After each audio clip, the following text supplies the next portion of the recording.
ఎప్పుడైతే నువ్వు కిందున్న వ్యక్తికి స్నేహితుడిగా భావించి చేయించావో ఆ బంధాన్ని ఎవరు విడదీయలేరు.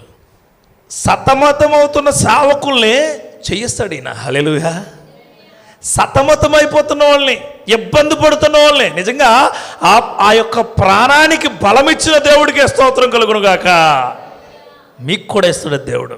మీ జీవితంలో కూడా నువ్వు చిన్న వ్యక్తికి ఆత్మీయ సోదరిగా, ఆత్మీయ సోదరుడిగా నువ్వు చూస్తే నిన్ను జీవితంలో పైకి లేపుతాడు. మంచి స్నేహం అంటే ఎక్కడి నుంచి వస్తుంది? మంచి స్నేహం అంటే గొప్పగా ఉన్న చోట రాదా? గొప్పగా ఉన్న చోట, గొప్పగా ఉన్నవాడు స్నేహం చేస్తే గొప్పగా రాదు, గొప్పగా మోసపోతావు. అలాగే చిన్నోడితో స్నేహం చేస్తే అది గొప్ప స్నేహంగా దేవుడు ఉంచుతాడు. హల్లెలూయా. యోనాతాన్ అనే వ్యక్తి యువరాజుగా మెలిగి యువరాజు లాంటి గొప్ప క్రియలను తీసుకొని దావీదు లాంటి గొర్రెల కాపరికి ఏమిచ్చాడు?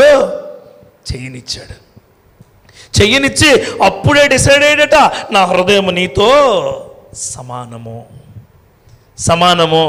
కొద్ది బట్టలు బాగా లేకపోతే వాళ్ళ పక్కన కూర్చుంటారు. మీరు కూర్చోరు. సెంటు కట్టుకు వచ్చిన వాళ్ళు పక్కన కూర్చుంటారు. ఎక్కడ కొన్నావు? నోట్లోంచి కాదు, ముక్కులోంచి కాదు, నోట్లోంచి కూడా పీల్ చేసుకుంటారు. నోట్లోంచి పీలితే అలా స్మెల్ తెలదు మనకి. అయినా సరే ఎక్కడ కొన్నావు?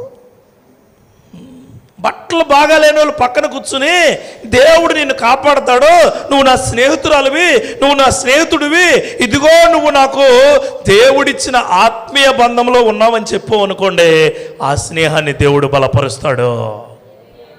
ఈ సంఘంలో ఉండాల్సింది ఆత్మీయ సోదరభావం. హల్లెలూయా.